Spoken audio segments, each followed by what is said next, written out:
Olá, seja bem-vindo a mais uma edição do programa Educação em Pauta e no nosso programa de hoje nós já temos aqui no nosso estúdio a professora Olívia Moraes de Medeiros Neta. Ela é professora do Centro de Educação da Universidade Federal do Rio Grande do Norte e também professora dos programas de pós-graduação em Educação da mesma casa, o UFRN, e no IFRN também é professora do programa de pós-graduação em Educação Profissional e recentemente, na última quinta e sexta, foi uma das coordenadoras de um evento sobre memória e educação no Rio Grande do Norte, o terceiro colóquio. Seja bem-vinda, professora. Muito obrigada, Bruno. Olá, Bruno. Olá, telespectadores. Para mim é um prazer dividir com vocês a experiência junto ao terceiro colóquio de História e Memória da Educação no Rio Grande do Norte. Em primeiro lugar, parabéns por esse tema, né?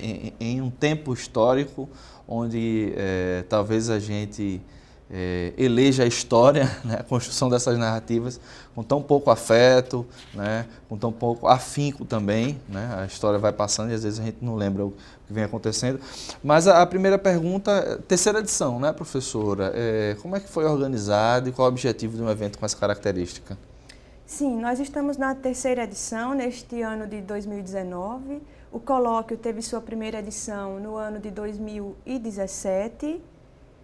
A segunda edição no ano de 2018 é um evento que tem o apoio do Centro de Educação, da Pró-Reitoria, do Centro de Educação da UFRN, da Pró-Reitoria de Pesquisa e Extensão da UFRN, do Programa de Pós-Graduação em Educação da UFRN e que tem a parceria em função da participação dos pesquisadores de outras instituições do Estado e de outras instituições do Norte e Nordeste e demais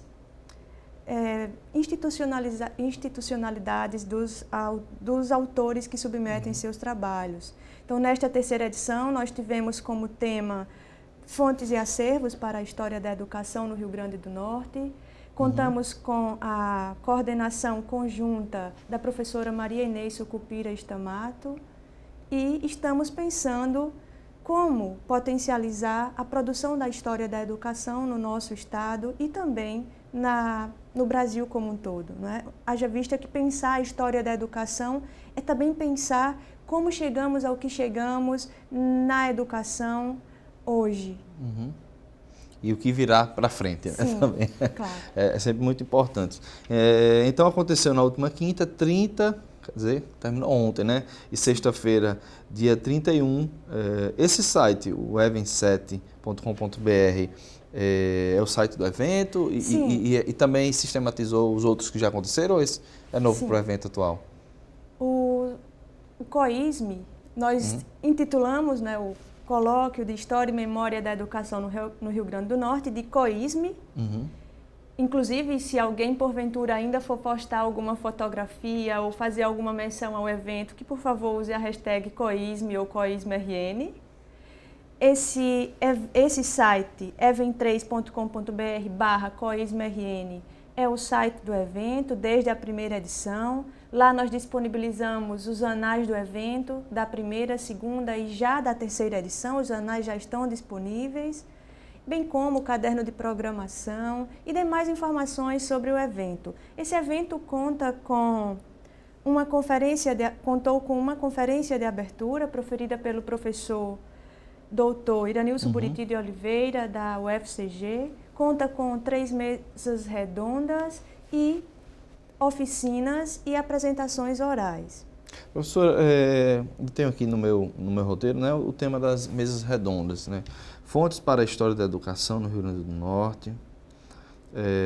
Que fontes são essas para a história da educação? Quais são as vozes oficiais que podem ser consideradas, então, como vozes para que a gente possa registrar isso na memória, né? A educação do Rio Grande do Norte. Bem, nós temos uma concepção ampla de fontes e, ao mesmo tempo, compreendemos que as fontes não falam per si. As fontes necessitam ou requerem questionamentos, perguntas, e discutir fontes num sentido amplo é também discutir ou proporcionar a difusão da produção do conhecimento sobre a história da educação.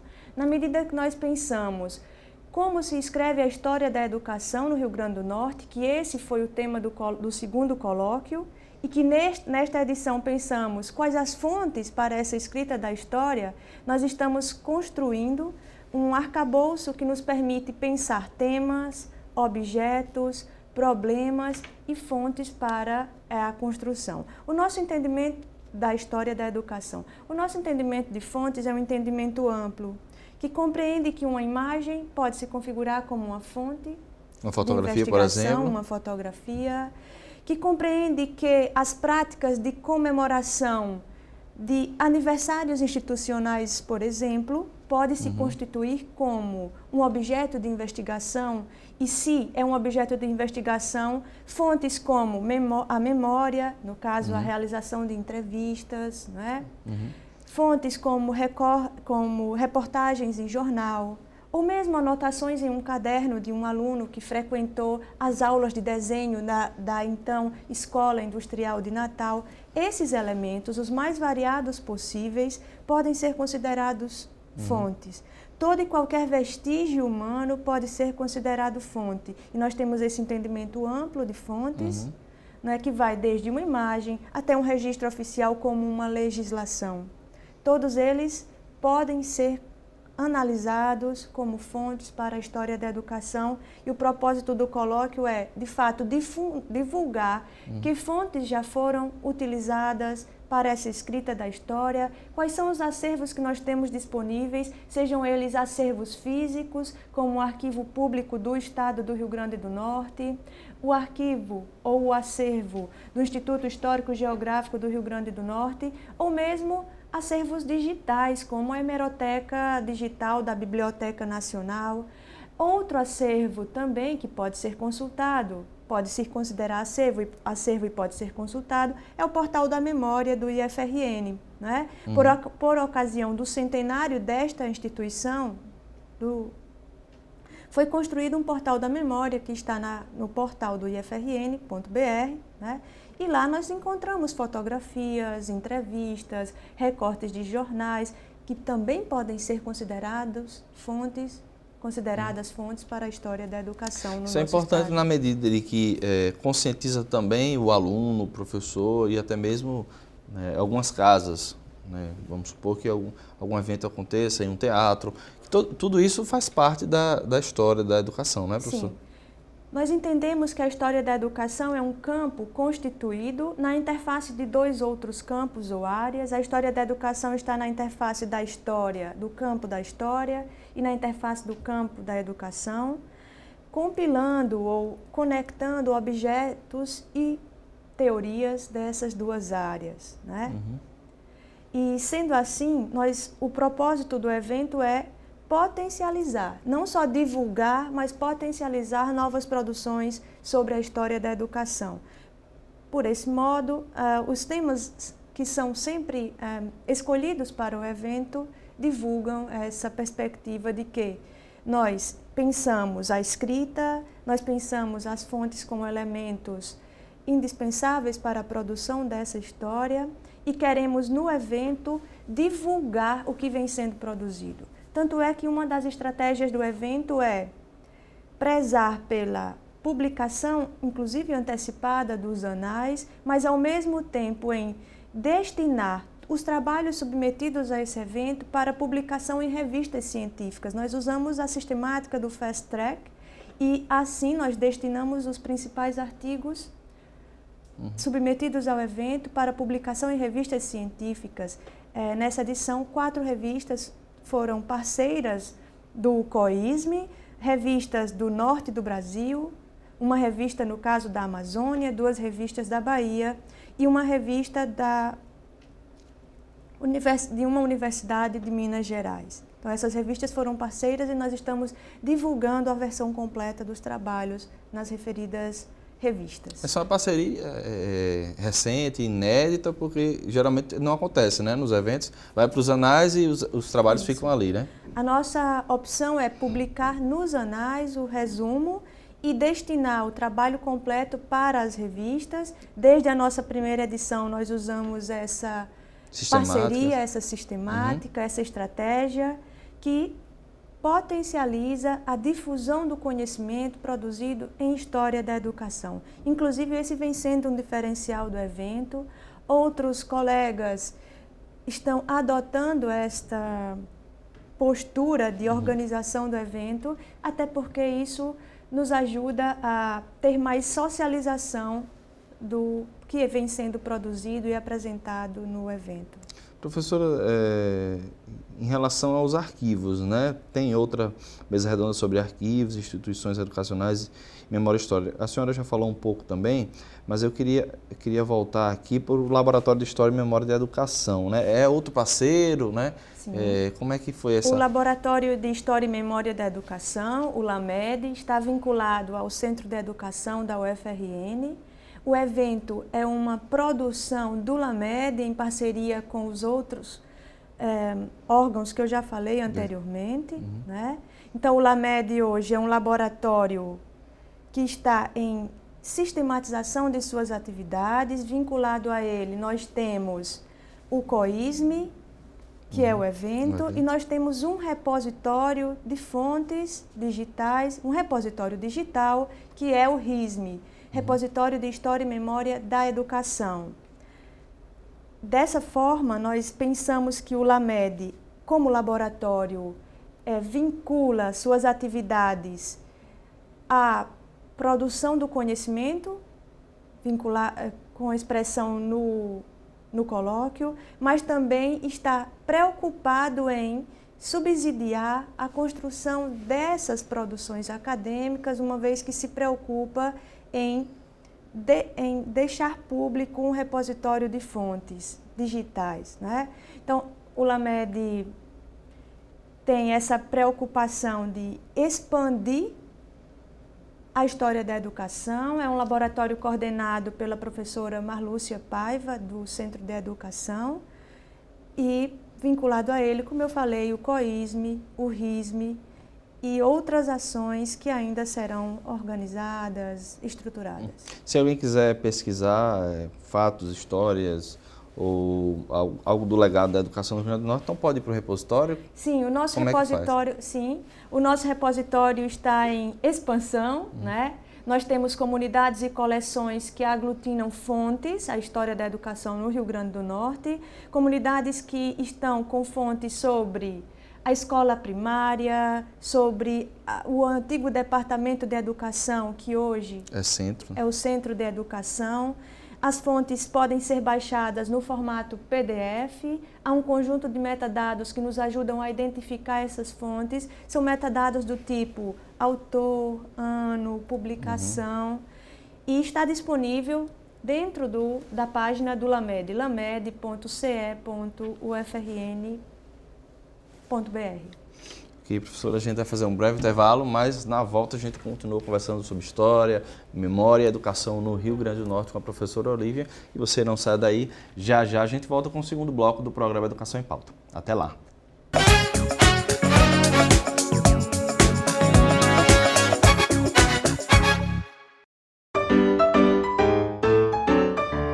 Marina jogou essa garrafa de refrigerante no lixo seco. A garrafa foi apanhada pelo catador João e transformada nesse pote de iogurte. Maurício comprou, bebeu o iogurte e jogou o pote no lixo seco. Aí veio o catador João e ajudou a transformar o pote de iogurte em sacola plástica. Vovó Irene usa a sacola para levar as compras para casa. Depois de usada, a sacola foi para o lixo seco. E junto com outras sacolas, se transformou em mais uma garrafa PET. Você pode fazer o mesmo. Separe o lixo úmido do lixo seco e ajude a construir um mundo melhor. Repense, reaja, recicle. Uma iniciativa do Instituto Federal de Educação, Ciência e Tecnologia do Rio Grande do Norte. Assim ele parece inofensivo, mas você já sabe os males que esse mosquitinho pode trazer. Por isso, todo cuidado é pouco para que o Aedes aegypti não se prolifere. Aí vão algumas dicas. Verifique caixas, reservatórios e depósitos de água. Eles devem permanecer limpos e lacrados.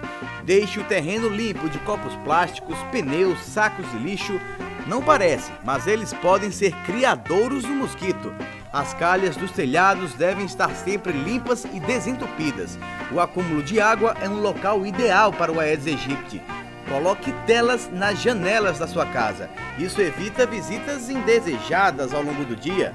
Ter bichinho em casa é bom, mas lembre sempre de trocar a água dele e de lavar o recipiente.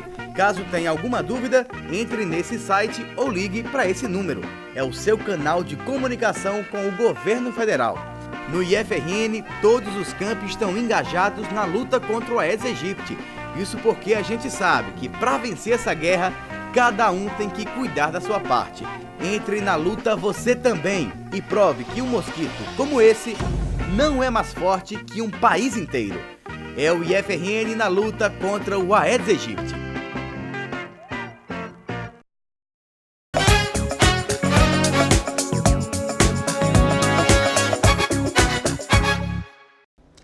Voltamos do intervalo e eu continuo a conversar com a professora Olívia Moraes de Medeiros Neta. Ela é professora do Centro de Educação, também da pós-graduação em Educação na UFRN e da pós-graduação em Educação Profissional no Instituto Federal. Professora, a gente está conversando sobre esse evento, o terceiro colóquio sobre memória e educação no Rio Grande do Norte, né? Em relação ao público-alvo, a maioria foi daqui, porque quando a gente pensa em história do Rio Grande do Norte, né? As vozes são só daqui que falam de si próprias ou teve gente de fora? Bruno, a primeira edição do COISME aglutinou 25 trabalhos. A segunda edição, aproximadamente 67 trabalhos. Eu não me recordo ao certo, mas aproximadamente 67 trabalhos. Esta terceira edição, nós tivemos 75 trabalhos aprovados. Destes 75 trabalhos, os autores estão vinculados a 14 instituições e 14 instituições que estão distribuídas por 8 estados do Brasil. E esses estados estão distribuídos em 4 regiões do Brasil. Nós apenas não tivemos representantes da região sul. Então, são 75 trabalhos que expressam a extensão da produção, né? A extensão territorial do Brasil, mas também a extensão da produção sobre a história da educação no Brasil.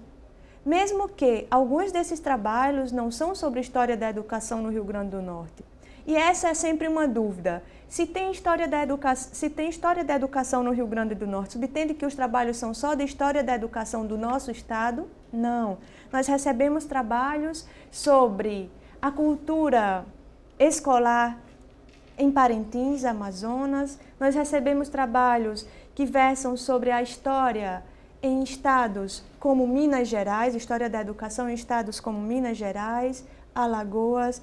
E o importante é que tenhamos um diálogo sobre esse campo história da educação. Necessariamente, os trabalhos não precisam ser sobre temáticas da história da educação no Rio Grande do Norte. Claro que a maioria é sobre o Rio Grande do Norte, porque o evento ele concentra pesquisadores, pós-graduandos de 2 instituições em especial, que são a UFRN e o Instituto Federal. E talvez concentre pesquisadores dessas 2 instituições pelo fato de, nas 2, nós termos programas de pós-graduação com linhas específicas para a história da educação. Porque no programa de pós-graduação em educação da UFRN, nós temos a linha Educação, Estudos Sociohistóricos e Filosóficos, e no programa de pós-graduação em Educação Profissional do IFRN, nós temos uma linha instalada recentemente, que é a linha de História, Historiografia e Memória da Educação Profissional, né? Embora seja uma linha recente, mas já existia pesquisadores e trabalhos sendo desenvolvidos nessa área. E, sendo assim, o COISME tem hoje essa expressão de difusão de seus autores por podemos dizer, por todo o Brasil, embora numa proporção pequena, claro, mas uma extensão pelo Brasil.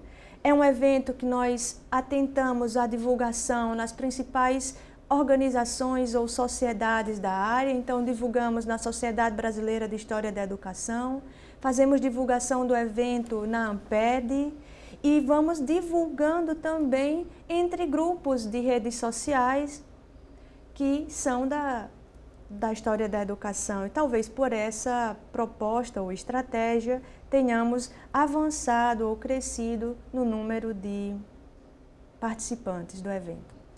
Professora, em termos práticos, um telespectador está assistindo agora e aí vamos supor, o que ele pode encontrar com essa memória? Quem sabe um registro de uma escola municipal de Natal que teve um projeto de rádio na Cientec, por exemplo, né? O que mais? Quais são as temáticas, as obras registradas ou algo que possa ficar assim palpável para o telespectador? Eu posso encontrar isso que talvez meu filho estudou, minha mãe estudou no Ateneu, tal. Nessa perspectiva, o que ele pode encontrar? Bem, as comunicações apresentadas no COISM, né, no terceiro COISM, elas se concentraram principalmente em 2 eixos temáticos. Um eixo temático sobre história e historiografia do Rio Grande do Norte e um outro eixo temático sobre história das instituições. E em eixos temáticos como esses, nós encontramos trabalhos que versam sobre a criação de grupos escolares, as práticas escolares em escolas como grupos escolares espalhados pelo Rio Grande do Norte, escolas ou mesmo públicas e privadas escolas também. normais, como era o processo de ensino numa escola normal, como era o processo de ensino do desenho na então escola técnica ou mesmo escola industrial de Natal, não é? Quem escreveu sobre a história da educação no Rio Grande do Norte, então, trabalho sobre o Nestor dos Santos Lima, que é um dos autores que sistematiza inicialmente aqui no nosso estado essa trajetória da educação. Então, nos anais do colóquio, nós podemos encontrar trabalhos que versam sobre sujeitos e agentes da história da educação. Nós podemos encontrar trabalhos que versam sobre a trajetória de escolas públicas ou privadas, sobre sujeitos, como eu falei anteriormente, que desenvolveram técnicas ou práticas específicas para o ensino. Podemos encontrar memórias de movimentos sociais, como a campanha de Pé no Chão também se aprende a ler, realizada ou empreendida aqui no nosso estado, mais precisamente em Natal, na década de 60.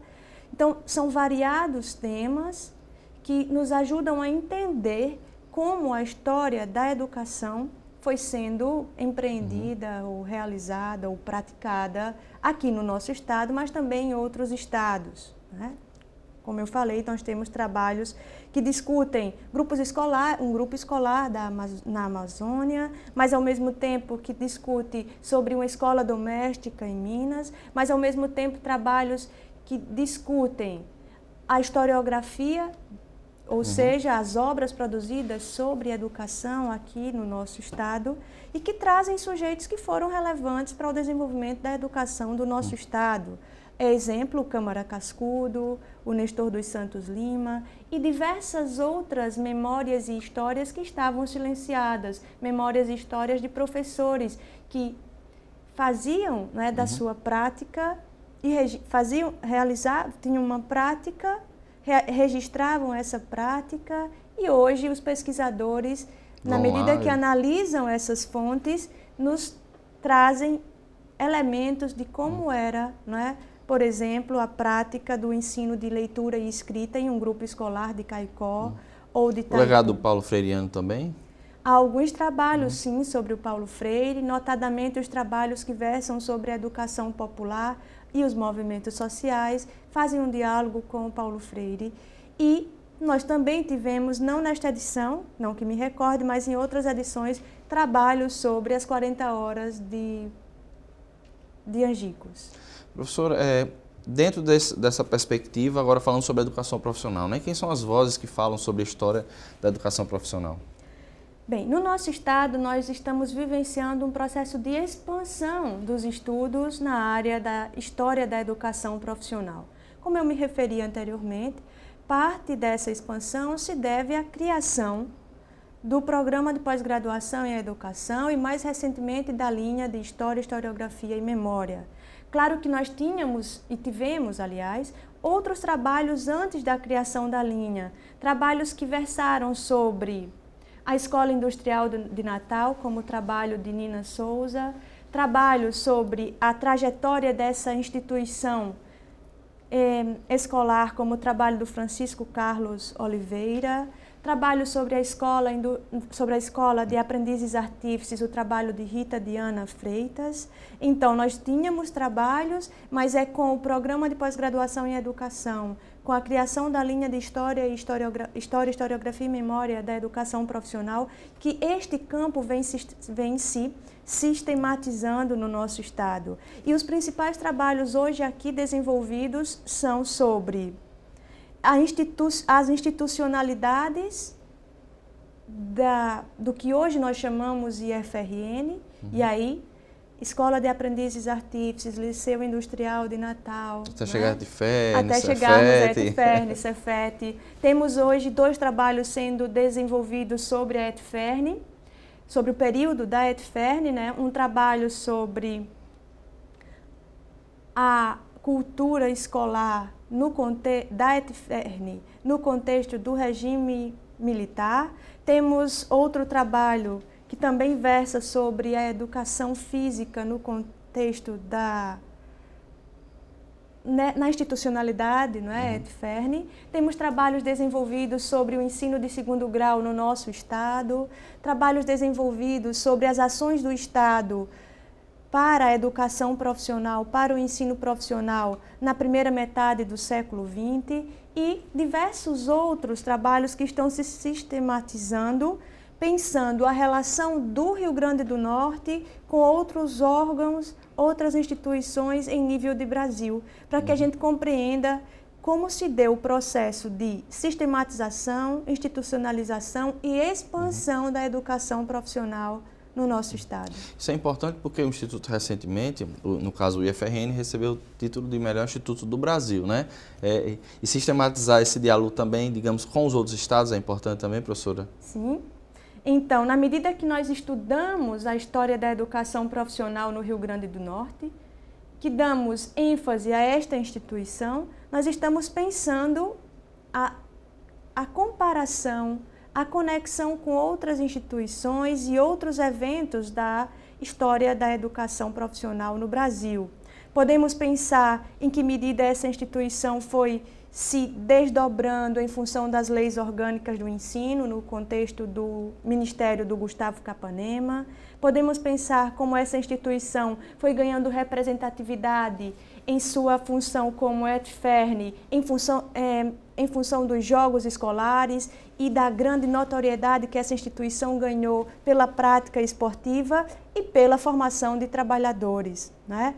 Então, na medida que estudamos sobre esta instituição e a história da educação profissional, nós estamos também dando visibilidade a uma instituição que há mais de um século forma para o mundo do trabalho, que há mais de um século transforma a vida de sujeitos que para cá vieram em busca de uma formação para a vida. Ou seja, essa avaliação não é só de algo temporariamente hoje, né? Não. Tem todo esse legado. Infelizmente, professora, o nosso programa está terminando, mas em nome da nossa produção agradeço pela sua presença hoje no nosso programa. Eu agradeço e espero que a formação para a vida tenha uma vida longa nesse país. Muito obrigado, professora. Nada. E a você de casa, muito obrigado pela sua audiência. A gente termina aqui mais uma edição do programa Educação em Pauta, fazendo o convite para que você possa sempre nos acompanhar pelas redes sociais do nosso campus, com os programas que já foram ao ar, ou no próximo sábado e domingo, às 10h30 da manhã, aqui na TV Câmara. A gente se vê no próximo programa. Até lá!